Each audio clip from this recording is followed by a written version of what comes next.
ये चाहिए। नालायक है, इनको ज्ञान नहीं है किसी भी प्रकार से। हमने किसी भी मजहब को या किसी भी धर्म गुरु को नहीं हमने बोला, हमने एक अपने सनातनियों को जगाने के लिए जो प्रायोजित तरीके से हमारे भारतीय सनातनी हिंदुओं का ब्रेन वॉश किया जाता, उसको हमने जागरूक हिंदुत्व के नाते, हिंदू के नाते हमने बताया है कि हवस का पुजारी वर क्यों होता है। बोलचाल में पुजारी हमारे सनातन धर्म का सबसे बड़ा पद है, सनातन धर्म में उसका सम्मान है, पूजा करते हैं। अच्छा, हवस का पादरी क्यों नहीं होता, हवस का मौलाना क्यों नहीं होता?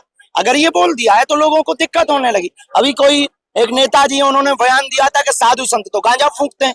कोई अंसारी जी है, उन्होंने कहा कि महात्मा गांजा फूंकते हैं। ये बेफिजूली की बात है, महात्मा गांजा फूंकते, सब नहीं फूंकते। ऐसे तो अंसारी आतंकवादी होते हैं, पर सब नहीं होते हैं, पर कुछ होते हैं। तो ये सब पर आप टारगेट नहीं कर सकते। उसी प्रकार पुजारी कुछ गलत हो सकते, पर सब पुजारी गलत नहीं हो सकते ना। तो सबको टारगेट क्यों किया जाए? हवस का मौलाना क्यों नहीं हो सकता है? हम किसी भी मजहब के खिलाफ नहीं है, उनको बुरा नहीं मानना चाहिए। अगर किसी को बुरा लगा हो तो लगना चाहिए, उसमें हमको कोई दिक्कत नहीं। इजराइल के द्वारा आतंकी अड्डों पर हमला किया जा रहा है, उन्हें खत्म किया जा रहा है और भारत में उसका विरोध किया जा रहा है, इस पर क्या कहें? ये भारत की यही सबसे बड़ी दिक्कत है। राष्ट्रविद्रोही, मानवद्रोही, इन लोगों का भारत के कुछ लोग सपोर्ट करते हैं। बाकी जो मानव को जोड़ने का, एकता का काम, सनातन का काम, भारत को जोड़ने का काम करते हैं, उनका विरोध करते हैं। इस बात से ही तो भारत पीछे है, इसीलिए तो हम लोग विदेशों के मुकाबले में पीछे हैं। यही दुर्भाग्य है भारत का, जो आतंकवादियों का सपोर्ट।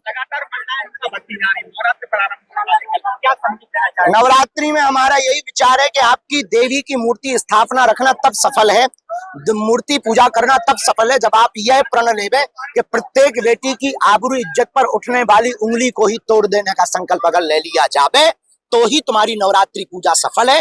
वरना देवी दुर्गा मूर्ति पूजा रखने से भारत का कल्याण नहीं होना है। माता के प्रति हमारी आस्था है, हम भी माता की पूजा करेंगे, हम भी देवी माता रखेंगे। हम देवी माता के विरोध में नहीं है, पर उन लोगों के विरोध में जो 9 दिन तो दुर्गा दुर्गा करते, 10वें दिन मुर्गा मुर्गा करते हैं, हम उन लोगों के विरोध में है।